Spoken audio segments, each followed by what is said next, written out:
I've gotten a lot of questions on Instagram and YouTube from future dietitians / RD2be students, and I wanted to take today's episode to just answer the most common questions that I get asked from future dietetic students. I think it's very important to pass down knowledge to those future RDs because I know when I was a student myself, I had a lot of questions that kind of went unanswered, or I had to really go searching far and wide to get the help that I needed. So I hope that I can help you today feel a little more calm and relaxed with your dietetic internship, the RD exam, and other questions that you might have. So if you're new, welcome. My name is Katie. I'm a dietitian and personal trainer, and I'm here to give you the tips and tools to be strong, confident, and connected with your body. So if that's something that interests you, then definitely subscribe to my channel. I also do videos for RD2be students as well. I have a whole playlist that I will leave in the description box below if you want to keep watching videos after this one. Okay, so without further ado, let's jump straight into those questions. The first question is, why did you become an RD? And I think I get asked this question because other people want to know if it's the right field for them or if they're going into it for the right reasons. So I do love answering this question. And while it's something that's kind of a touchy topic, it's something that I've grown to be proud of, not from what happened in the past, but just grown to be proud of where I've come from and how far I've come in my journey. The reason that I became a dietitian, I have an old video about this, and I also have a podcast episode about this, so I have explained it before. But for those of you who are new, I have a past history in high school with disordered eating, and it was something that took me several years to overcome. I'll give you the short form for this video, but I struggled with body image issues and restricting and depriving myself of the foods that I loved, and I really just had a tough time coming to the realization that the best way to live a healthy lifestyle and to be happy in your body is to feed your body well and exercise intuitively and be kind to yourself. It took a long time of friends telling me that I had a problem in a loving way, and family expressing concern and school counselor expressing concern. None of that really impacted me more than stepping on the scale one day and seeing a certain number that kind of shocked me. Once I saw that number, I knew that I had to be healthy again and that I had to really change what I was doing because it was harmful for my body. And I recognized that if I kept going, that potentially I could be worse off than where I was, and potentially it could be fatal. So I didn't want that for myself. I knew I deserved better than that, and so I decided to research what it meant to really eat healthy and to really treat my body well. And then that was about the time period where I was entering college. This was after a little bit of time of like my recovery and just feeling good again, discovering intuitive eating, and also just discovering how to fuel my body correctly and undo some of the damage that had been done. And so I was also entering college at this time, and I came across a dietitian because I really didn't think that I wanted to do anything that crazy. I didn't really have an interest in college when I was in high school, and I honestly thought that I wanted to become a cosmetologist or hairstylist or something along those lines because I really have a thing for the beauty community and stuff like that, and I still do. But I realized that something that I was endlessly passionate about was helping people get healthy in a way that I wish I was taught from the beginning. And I feel like there's so much negativity out there and so many fad diets that I really wanted to teach people to find an easy and sustainable way to stay healthy long term and not do it in a way that deprived themselves of the foods that they loved. So long story short, that is why I became a dietitian, and I'm so happy that I did, because I do feel like I'm able to make an impact on the clients that I work with, and it makes me endlessly happy to do that. Not all dietitians have to come from like a sad background. It doesn't make you less of a dietitian if you don't, but that's just my personal story and something that I try to be authentic with. So if you have a similar background, I encourage you not to be ashamed of sharing that appropriately with those around you, because I find that the more that I open up about it, the more that people feel like they're getting to know me a little bit better and feel like they're not alone if they went through the same thing. So there are more people out there that have gone through the same type of scenario as you. So don't be ashamed that you come from a background that may be a sore subject for some, or something that certain people tell you to keep under wraps just because they think it's like a thing to be ashamed of. It's not. It's something that you should be proud of, especially if you've come out the other end healthier and happier than before. I personally think it makes me a better dietitian to have gone through struggles of my own, but that's just my personal take on it. So question number 2 is dietetics a good field to go into? This is a tough one to answer directly because it really is subjective. If you're talking about money, you'll be making enough money to sustain like a good lifestyle. But if you want to be super rich and super wealthy, and you know, you're not going to plan on being in a management position as a dietitian, or you don't want to go into entrepreneurship, which can make tons of money in those respects compared to other RD jobs, then, you know, maybe dietetics is not the best for making buku bucks. I say that if it's something that you know will make you happy from a career standpoint and from a personal standpoint, then yes, you're gonna make more than enough at like a standard job as a dietitian. But if you want to make even more money, then you're probably going to have to do clinical or a management position of some sort, or do your own thing either on the side or full time. That's something that I've been trying to get going for a while now, and I'm just starting to like get clients and to start my own thing here on YouTube. And that's just something that takes time, so be patient with it and definitely do your thing. I think a lot more dietitians are getting into entrepreneurship, so I definitely encourage you to do that if it's something that you're interested in, because it's gonna pay off a little bit more if that's what you're worried about. So the next question that I get asked quite often is where I went to school. So I went to school, I am from like Southern Illinois area. I now live in Colorado, but I went to school at Fontbonne University for my undergrad, and that's in St. Louis, Missouri. So it was just like a 30-minute drive for me. And then for my master's degree / internship, I did a combined program at Eastern Illinois University in Charleston, Illinois. So both programs I would recommend very highly. I have very few, if any, negative things to say about both programs. Starting with Fontbonne University, they have a wonderful staff. I do believe their staff, you know, of course is going to change around in years to come, but the staff that I had was like my family. So they were so very close to me and the other students in my program. And they did endless amounts of things to help us get through internship struggles or like questions about internships. And they were always very willing to have open office hours and really help us with homework or any questions that we had on anything like that.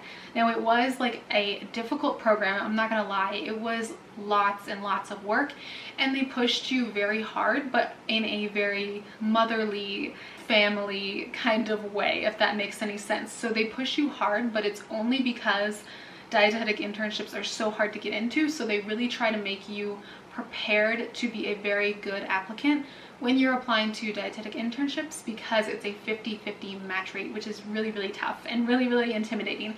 And I think their match rate last time I checked was like 90 to 100%. I can't remember the exact number, but I feel like the year that I graduated, 100% of the applicants got matched, which is crazy statistics. Like that's really good for a dietetic program. And again, like not to go into it too much, but they are a wonderful program, and I think that they also have a coordinated program now. I could be wrong, but if they do, I will leave the link to that below, just because I love my family at Fontbonne. They were so great to me, and I would highly recommend going into their undergrad program and grad program if they have one currently available. They did not when I was applying, so that's the only reason I did not apply to theirs. And for my master's program, I had a great program at Eastern Illinois University as well.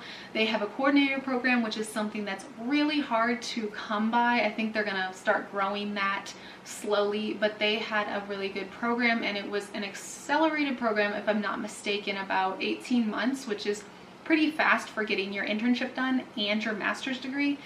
and it was in something that I'm super passionate about, which is nutrition education, which I did not see a lot of internship programs have that as an option, and that like really stood out to me when I was looking for programs, because nutrition education, as you can tell probably by my YouTube channel, is something that I'm hugely passionate about. They also offer a GA position for a select few students. I don't know exactly how many dietetic students they have GA positions for now, but I think when I was applying it was about 4 or 5.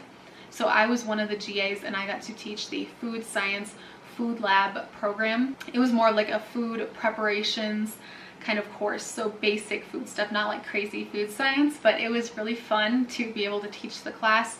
And you know, I got my grad program paid for, and I got a little stipend, so that's like crazy good. I felt like I hit the jackpot when it came to internship programs and grad programs, and undergrad for that matter. So I feel very fortunate to have had really great instructors and really great schools, and both of them, by the way, are smaller programs. So I had class sizes that were probably 20 people or under, and that's what felt good for me. Some people don't do as well in those small intimate programs, but if you are someone like me who really has to have kind of an intimate setting in a small group of people, and you want to know your teachers well, then both programs are really good for that. Next question is, do you need your master's degree to be a dietitian?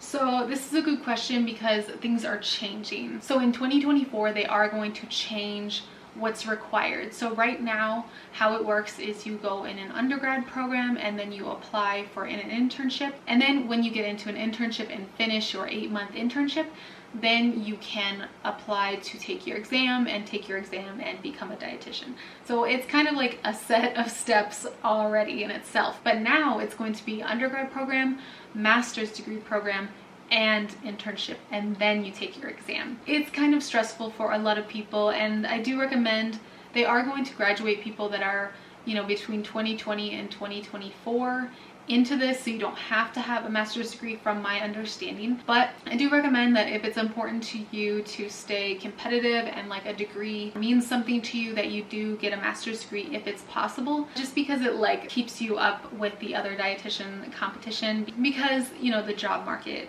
of course, is a little competitive depending on where you live. And that leads to my next question, which is, what does the job market look like as a dietitian out of grad school? I think it really depends on where you live. It's going to depend if you live in a city versus like a rural area. I am from kind of a more rural area, and I finished grad school in that kind of area as well, so like 10,000 or less people out in the middle of nowhere of Illinois. That made it harder for job opportunities to pop up. And that's not to say that I didn't have any job opportunities pop up, I did, but it's just the selection is fewer.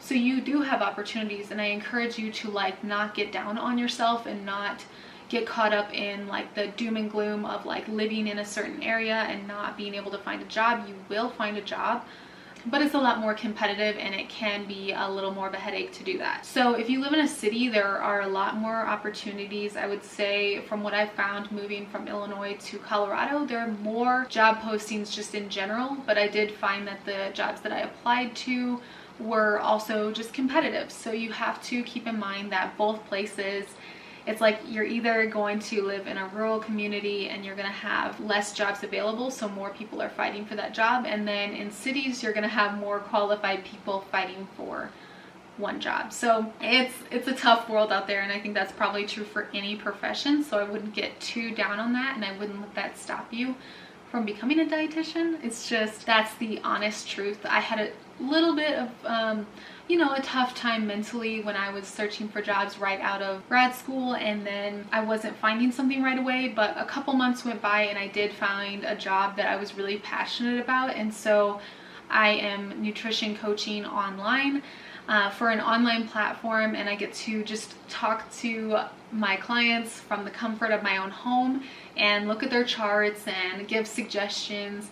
And that's a full-time job, and I get benefits and everything like that from that job. And then I also do my thing for Dark Blue Nutrition part-time right now. But yeah, working from home and being a remote nutrition coach is just one of the many amazing options that you can have as a dietitian. You can go into community, clinical, food service, You can go into management positions, you can help sports teams, you can do so much, and that's what I think is so amazing about being a dietitian. The next question that I get asked quite often is, how do I pick a internship that fits me?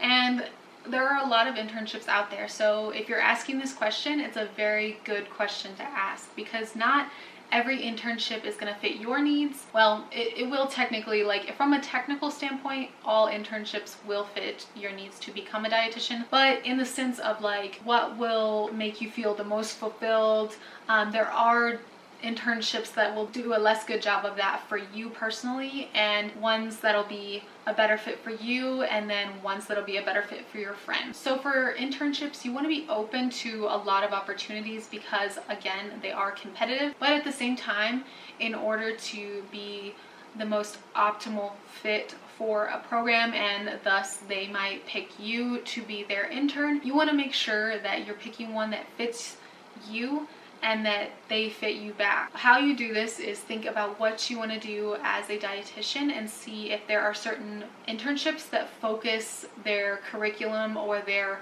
rotations on your needs.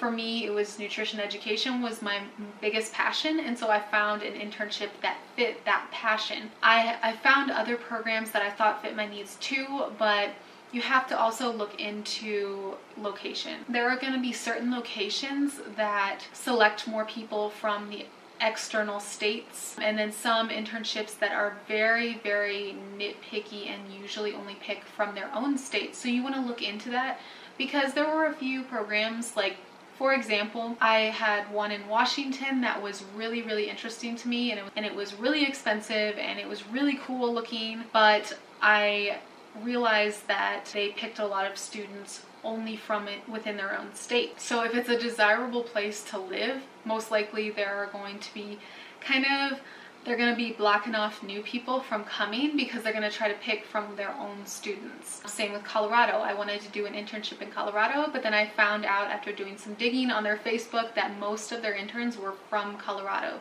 And so I looked within my own state and applied mostly around there, but I also applied to North Carolina just because that was another option. But I applied to internships that were going to be more likely to allow me to be within their state. So North Carolina, not that it's not a good state, not dissing on North Carolina, but it's not like the most optimal place to live. Like California, Colorado, Seattle, Washington, those are all like really cool, like hip places. Like New York City is probably within that category too. But North Carolina, Illinois, the Midwest, there's going to be less competition for people wanting that position, and that's just like part of the numbers game. So not to get too into that, but that's just my own 2 cents on that. Question number 7 is, how do you get matched? So this is a very complicated thing, and I'm not going to pretend like I know all the steps to the matching program, because I'm not like an insider on the matching process. But essentially what you do is you rank your top 4. I would recommend doing 4 internships and not too much more than that, and do your top 4. And then you rank them on D&D, which is just a system to rank your internships and match you. And then when the internships get the applications, they rank all the applications like on a scale of like 1 to 100 or something like that. And so from there, they see if the internships and you match up. And yeah, it's kind of like a weird process, but that's what I know. Ask your internship instructors more information on that, because I'm sure they have more updated information. But from when I was in school, that's how it was explained to me, and I kind of just blocked the rest out because I don't want to remember anything about the internships. But essentially that's how it goes. So that's why it's so important that you find an internship that kind of meshes with your vibe, because they're more likely to put you high up on their list, and you're more likely to put them high on your list, hopefully. And then that's going to give you a bigger opportunity and a better opportunity to match with them. That's all I have to say about matching. Again, ask your dietetic instructors in undergrad more about that. Another question I get asked quite often is about DICAS, and honestly, I also blocked that out of my memory, but I did make a video on it, way old video, but it's still relevant from my understanding, so I will link that below. but that kind of is me discussing DICAS and my experience and tips on it when I was in the moment. Again, I just block that out of my memory now. I would also encourage you to talk to your instructors, because you might be surprised at how helpful they can be. And if not, just ask around and see if you can get as much support from people who have more current information on that as possible. So my last two questions are more fun questions and things that aren't quite as technical as some of these other ones. So that is, what is your favorite thing about being a dietitian? So great question. My favorite thing about being a dietitian is probably just being able to help people. As dietitians, most of us want to help support other people on their health journeys, and I would say that that's pretty much true for most dietitians and friends that I know, and that's my biggest thing. I love connecting with people on a big scale, but also on a one-on-one scale. So I do YouTube to reach a large audience, or as large as I can get. And then I also do one-on-one coaching, which gives that one-on-one connection with a person to help guide them through their journey. And that just is something that really helps me feel fulfilled in my career, and also helps someone achieve their own goals. So my other favorite thing about being a dietitian is just that there's always research to do. There's always new findings and new things to discover about nutrition. So it's like your whole life you do continuing education and learn more and more about what you love. So that's my favorite thing about being a dietitian. And then for the tea, my least favorite thing about being a dietitian. Okay, so real talk, guys. My least favorite thing about being a dietitian is probably being an underappreciated profession. And I don't think I'm the only person that feels this way. Comment below if you feel the same way as well yet as a dietetic student, or if you're already a dietitian. So I feel that dietitians are probably the most underappreciated profession in the healthcare professions. So nurses get a lot of cred, doctors get a lot of cred, but when it comes to nutrition, people tend to trust kind of whoever on nutrition. So if you have a YouTube channel and no credentials, you get trusted.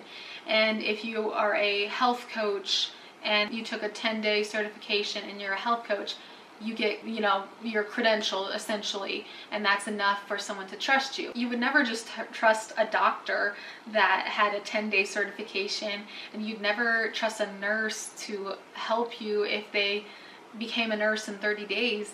But for some reason, being a dietitian is somehow different, and we're not held to the same standards. So we're a little bit underappreciated because people just think we cook and make meal plans, and that's just so far from the truth. I mean, I did microbiology, damn it. I did chemistry and organic chemistry and biochemistry, damn it. I did a lot of hard work to be a dietitian, and I know a lot about nutrient metabolism and all these crazy things about everything that goes on in your body. And you're gonna compare me to a health coach who has a 30-day certification. I know that you all hear me on this struggle if you're a dietitian or someone who's about to be a dietitian, but that's just my spiel on that. I think that it is going to change, and I think the more that we kind of express ourselves online and in other places as the true expert without being too bitchy about it, the more that I think that we're going to get the credit that we deserve and be appreciated like we deserve, because